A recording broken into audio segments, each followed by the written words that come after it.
नमस्कार, वंदे मातरम, जय हिंद साथियों यदि आप यूपीपी एग्ज़ाम की तैयारी कर रहे हो तो इसके लिए मैं लेकर आया हूँ सामान्य ज्ञान जीके का प्रैक्टिस सेट। दोस्तों इसमें 40 क्वेश्चंस होंगे। आप लोग वीडियो लास्ट तक देखने के बाद में कमेंट करिएगा कि आपके 40 क्वेश्चंस में से कितने क्वेश्चन सही हुए। आप लोगों से रिक्वेस्ट है कि आप लोग वीडियो लास्ट तक देखिए, वीडियो ज़्यादा लंबा नहीं होगा। इसलिए शुरू करते हैं क्वेश्चन नंबर 1 से, जिसमें क्वेश्चन नंबर 1 दिया है कि हड़प्पा सभ्यता किस युग की थी। कांस्य युग की थी, नवपाषाण युग की, या पुरापाषाण या लौह युग की थी। तो क्या हो जाएगा? ऑप्शन नंबर ए राइट हो जाएगा। हड़प्पा सभ्यता कांस्य युग की थी।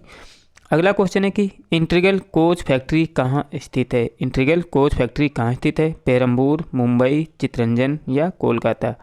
तो याद रखिएगा इंटीग्रल कोच फैक्ट्री कहाँ है, यह है पेरम्बूर में। ऑप्शन नंबर 1 राइट हो जाएगा। अगला क्वेश्चन है कि लियोनार्डो दा विंची किस युग का प्रतिनिधित्व करता है। लियोनार्डो दा विंची किस युग का प्रतिनिधित्व करता है? धर्म सुधार का, साम्यवाद का, पुनर्जागरण का या औद्योगिक क्रांति का। जो लियोनार्डो दा विंची है दोस्तों, ये किसका प्रतिनिधित्व करता है? ये करता है पुनर्जागरण युग का। ऑप्शन नंबर बी राइट हो जाएगा। अगला क्वेश्चन दिया हुआ है कि निम्नलिखित में से कौन सा कौन सा शहर में सार्वजनिक बसों और मेट्रो पर सवारी हेतु एक सामान्य कार्ड लॉन्च करने वाला पहला शहर बन गया है।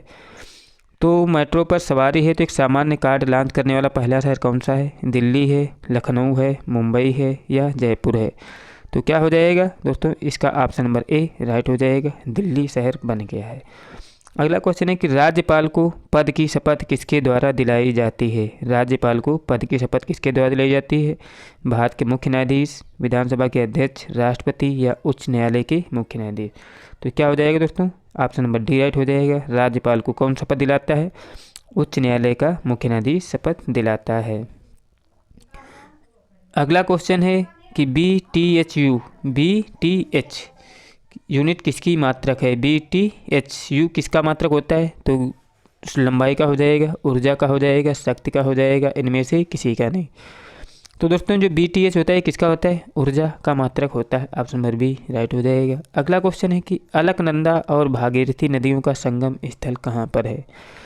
अलकनंदा और भागीरथी नदियों का संगम स्थल कहाँ पर है? रुद्रप्रयाग में है, देवप्रयाग में, हरिद्वार में या केदारनाथ में है। तो क्या हो जाएगा ऑप्शन नंबर? इसका बी राइट हो जाएगा। अलकनंदा और भागीरथी नदियों का संगम देवप्रयाग में है। ऑप्शन नंबर बी राइट हो जाएगा। इसके बाद में अगला क्वेश्चन दिया है कि ट्रांसफार्मर क्या है। ट्रांसफार्मर क्या है दोस्तों? DC और AC को परिवर्तित करता है, या AC वोल्टता को घटाने और बढ़ाने में प्रयुक्त होता है, या AC वोल्टता को DC में परिवर्तित करता है, या वैद्युत ऊर्जा को यांत्रिक ऊर्जा में परिवर्तित करता है। तो क्या हो जाएगा? ऑप्शन नंबर बी राइट हो जाएगा। ये दोस्तों क्या करता है? AC वोल्टता को घटाने और बढ़ाने में प्रयुक्त करता है। ऑप्शन नंबर बी राइट हो जाएगा। अब चलते हैं अगला क्वेश्चन देखते हैं। अगला क्वेश्चन दिया हुआ है कि उत्पादन फलन किसके बीच संबंधित होता है। उत्पादन फलन किसके बीच संबंधित होता है? उत्पादन और लाभ के बीच में, उत्पादन और कीमतें, उत्पादन और उत्पादन कारक, उत्पादन और आय में। तो किस में होता है दोस्तों? ये होता है उत्पादन और उत्पादन कारक से संबंधित होता है उत्पादन फलक। इसके बाद अगला क्वेश्चन है कि निम्नलिखित में से किसने मिस वर्ल्ड 2017 का खिताब जीता था। किसने जीता था मिस वर्ल्ड 2017 का खिताब? यार्जा मिगवोलिना या मानसी छिल्लर या नताशा मैन्यूल या प्रियदर्शनी चटर्जी ने। तो याद रखिएगा मिस वर्ल्ड 2017 का खिताब जीता था मानुषी छिल्लर ने। ऑप्शन नंबर बी राइट हो जाएगा।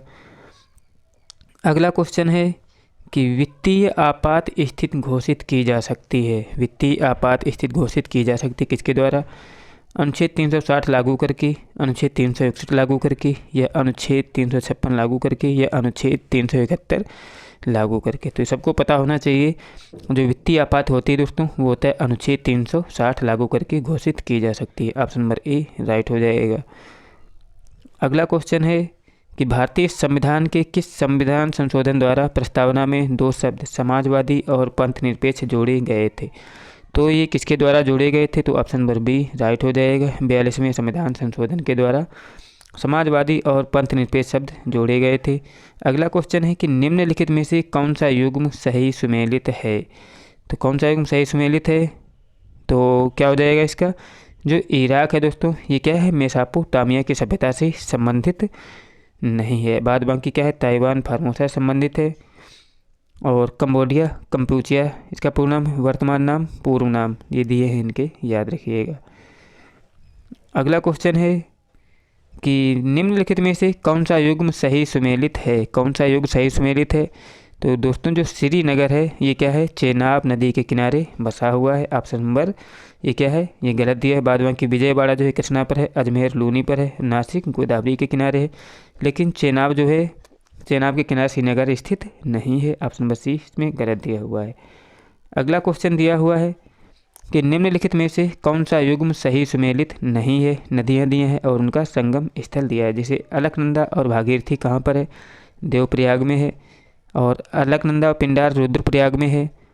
और कौन सा दिया है, अलकनंदा मंदाकिनी नंदप्रयाग, अलकनंदा व धौलीगंगा विष्णुप्रयाग। जो ऑप्शन नंबर बी दिया है अलकनंदा व पिंडार, दोस्तों इनका जो संगम है रुद्रप्रयाग में नहीं है। बाद बाकी हो सभी करेक्ट दिए हुए। दोस्तों जो ये मैंने PDF ली हैं नितिन गुप्ता साइट से ली हुई हैं, बहुत ही अच्छे से इसमें दिया होता है। इसमें 40-40 हिंदी के और सभी के 40-40 क्वेश्चंस दिए होते हैं। अगला है कि प्रत्यावर्ती धारा AC को दिष्ट धारा DC में परिवर्तित करने वाली युक्ति को क्या कहते हैं। तो इनको क्या कहते हैं, इनको कहते हैं रेक्टिफायर। जो AC को DC में परिवर्तित करता है उस युक्ति को क्या बोलते हैं, रेक्टिफायर बोलते हैं। अगला क्वेश्चन है कि निम्नलिखित में से कौन अम्ल वर्षा का बृहद प्रदूषण है। कौन सा अम्ल वर्षा का बृहद प्रदूषण है, वो होता है दोस्तों sulphur dioxide. Option number A right हो जाएगा। अगला क्वेश्चन है कि निम्नलिखित विटामिन में से कौन सा एक रक्त के स्पंदन में कार्य करता है। कौन सा जो रक्त के स्पंदन में कार्य करता है वो होता है दोस्तों विटामिन के। ऑप्शन नंबर डी राइट हो जाएगा। अगला क्वेश्चन है कि निम्नलिखित में से किस नदी को तेल नदी के नाम से भी जाना जाता है। किस नदी को तेल नदी के नाम से जाना जाता है, तो ऑप्शन नंबर सी राइट हो जाएगा। नाइजर नदी को दोस्तों तेल नदी के नाम से जाना जाता है। अगला क्वेश्चन है कि निम्नलिखित में से किस नगर की जलवायु टैगा प्रकार की है। किस नगर की जलवायु टैगा प्रकार की है, तो वो है दोस्तों लेनिनग्राद शहर, इसकी जलवायु टैगा प्रकार की है। ऑप्शन नंबर सी राइट हो जाएगा। अगला क्वेश्चन है कि भारत में डाक व्यवस्था शुरू करने वाला ब्रिटिश गवर्नर जनरल कौन था। तो डाक व्यवस्था शुरू करने वाला ब्रिटिश गवर्नर जनरल कौन था, वो था Lord Dalhousie. Option number A right हो जाएगा। इसके बाद में अगला क्वेश्चन है कि मिडवे की लड़ाई 1942 में किस देश की नौसेना ने जापानी नौसैनिक बेड़े को निर्णायक रूप से पराजित कर दिया था। तो किसने पराजित कर दिया था, वो था अमेरिका की सेना, जिसने जापानी नौसैनिक बेड़े को निर्णायक रूप से पराजित कर दिया था। अगला क्वेश्चन है कि गंगा में दक्षिणी ओर से मिलने वाली नदी कौन सी है। गंगा में दक्षिण की ओर से मिलने वाली नदी कौन सी है, तो वो है दोस्तों सोन नदी। ये गंगा में दक्षिण की ओर से मिलती है। इसके बाद में अगला क्वेश्चन दिया हुआ है कि निम्नलिखित में से संविधान का वह अनुच्छेद कौन सा है जो जम्मू और कश्मीर को विशेष राज्य का दर्जा प्रदान करता है। तो कौन सा है दोस्तों, ऑप्शन नंबर सी राइट हो जाएगा। 370 जो धारा है अब तो हट गई है, ये क्या है, जम्मू कश्मीर को विशेष राज्य का दर्जा देती है। इसके बाद अगला क्वेश्चन है कि निम्नलिखित में से कौन सा युग्म सही सुमेलित नहीं है। इधर क्या दिया है, एक तरफ जल विद्युत परियोजना दिया है, एक तरफ राज्य दिया हुआ है। तो इसमें कौन सा है दोस्तों, जो चुटक है ये उत्तराखंड में नहीं है। बाद बाकी ओंकारेश्वर मध्य प्रदेश, दिबांग अरुणाचल प्रदेश, तिपाईमुख ये क्या है मणिपुर में है। तो बाद बाकी बी वाला जो है चटक जो है उत्तराखंड में नहीं है। अगला है कि सर्वाधिक विद्युत चालकता वाला तत्व कौन सा है। सर्वाधिक विद्युत चालकता वाला तत्व कौन सा होता है, वो है चांदी, दिए हुए विकल्प में ऑप्शन नंबर ए राइट हो जाएगा। अगला है कटास राजा हिंदू मंदिर। कटास राज हिंदू मंदिर किस देश में स्थित है। कटास राज हिंदू मंदिर किस देश में स्थित है, तो ऑप्शन नंबर ए राइट हो जाएगा। ये कहाँ है दोस्तों, पाकिस्तान में कटास राज हिंदू मंदिर। ऑप्शन नंबर ए राइट हो जाएगा। इसके बाद में अगला क्वेश्चन दिया है क्वेश्चन नंबर 28, निम्नलिखित में से कौन 26 जनवरी 2017 को गणतंत्र दिवस में मुख्य अतिथि रहे थे। 26 जनवरी 2017 को कौन गणतंत्र दिवस के मुख्य अतिथि रहे थे, तो क्या हो जाएगा, ऑप्शन नंबर डी राइट हो जाएगा। कौन रहे थे, शेख मोहम्मद बिन जायद अल नहयान रहे थे मुख्य अतिथि। इसके बाद में अगला क्वेश्चन दिया हुआ है क्वेश्चन नंबर 29। थोड़ा इसको जूम कर लेते हैं, PDF थोड़ी जूम आउट हो गई थी। क्या है क्वेश्चन कि अंतर्राष्ट्रीय जैव विविधता दिवस किस तिथि को मनाया जाता है। अंतर्राष्ट्रीय जैव विविधता दिवस किस तिथि को मनाया जाता है, वो मनाया जाता है 22 मई को। ऑप्शन नंबर सी राइट हो जाएगा। अगला क्वेश्चन है कि उत्तर प्रदेश के मुख्यमंत्री योगी आदित्यनाथ ने 5 से 7 अगस्त 2017 को किस देश की यात्रा की थी। इन्होंने किस देश की यात्रा की थी, ये की थी दोस्तों, इन्होंने म्यांमार की यात्रा की थी। ऑप्शन नंबर सी राइट हो जाएगा। अगला क्वेश्चन है कि राजकीय जैन संग्रहालय कहाँ स्थित है। राजकीय जैन संग्रहालय कहाँ पर स्थित है दोस्तों, ये स्थित है मथुरा में। ऑप्शन नंबर ए राइट हो जाएगा। अगला क्वेश्चन है कि भारतवर्ष में प्रथम कृषि विश्वविद्यालय की स्थापना की गई थी। कहाँ पर की गई थी, जबलपुर में, फैजाबाद में, कानपुर में या पंतनगर में। दोस्तों ये की गई थी पंतनगर में प्रथम कृषि विश्वविद्यालय की स्थापना। ऑप्शन नंबर डी राइट हो जाएगा। अगला क्वेश्चन है कि किस यूरोपीय देश ने यूरोपीय संघ से अलग होने का निर्णय किया है। किसने यूरोपीय संघ से अलग होने का निर्णय लिया है, वो है दोस्तों ब्रिटेन। इसने क्या है, यूरोपीय संघ से अलग होने का निर्णय लिया है। अगला क्वेश्चन है कि संयुक्त राष्ट्र संघ का नया महासचिव किस देश के व्यक्ति को बनाया गया है। संयुक्त राष्ट्र संघ का नया महासचिव किस देश के व्यक्ति को बनाया गया है, वो है दोस्तों पुर्तगाल के व्यक्ति को बनाया गया है संयुक्त राष्ट्र का महासचिव। अगला क्वेश्चन है कि विश्व में मतलब चीन में बने विश्व के सबसे ऊंचे पुल का नाम क्या है। तो चीन में बने सबसे ऊंचे पुल का नाम क्या है, तो इसका नाम है दोस्तों बेई पानचियांग पुल, जो है विश्व का सबसे ऊंचा पुल है जो चीन में बना है। अगला है कि मैक्स प्लांक इंस्टीट्यूट के वैज्ञानिकों ने किस खाड़ी में विशाल डेड जोन खोज की है।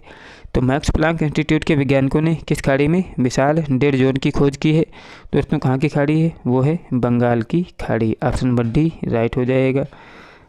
इसके बाद में अगला क्वेश्चन है कि बुद्ध धर्म और संघ मिलकर कहलाते हैं। बुद्ध धर्म और संघ मिलकर क्या कहलाते हैं, तो ये कहलाते हैं त्रिरत्न। ऑप्शन नंबर ए राइट हो जाएगा। अगला क्वेश्चन है कि पृथ्वी का पूरा चक्कर लगाने वाले पहले अमेरिकी अंतरिक्ष यात्री का नाम क्या है, जिसका 8 दिसंबर 2016 को निधन हो गया है। तो कौन थे दोस्तों, वे थे जॉन ग्लेन, जिनका 8 दिसंबर 2016 को निधन हो गया था। इन्होंने क्या किया था, पृथ्वी का एक चक्कर लगाया था और वो अमेरिका के निवासी थे। अगला क्वेश्चन है कि कालपी नगर किस नदी के तट पर स्थित है। कालपी नगर किस नदी के तट पर स्थित है, तो ये दोस्तों याद रखिएगा नर्मदा नदी के तट पर स्थित है। ऑप्शन नंबर सी राइट हो जाएगा। अगला क्वेश्चन है कि इंस्टाग्राम क्या है। इंस्टाग्राम क्या है दोस्तों, ये होता है एक accounting software. Option number A right हो जाएगा। याद रखिए नहीं दोस्तों, ये क्या होता है, फोटो शेयरिंग ऐप होता है Instagram. Option number C right होगा। आप लोग लास्ट तक देखे हो तो कमेंट जरूर करिएगा कि आपके 40 क्वेश्चन में से कितने क्वेश्चन सही हुए। अगर आपको मेरे द्वारा कराए क्वेश्चन तो अच्छे लगे हो तो चैनल को जरूर सब्सक्राइब कर लीजिएगा। मैं आप लोगों को इसी तरीके से हिंदी और जीएस के प्रैक्टिस सेट कराता रहूँगा, जिससे आपकी तैयारी अच्छी हो जाए। अगला जो सेट होगा वो दोस्तों हिंदी का सेट होगा। थैंक्स।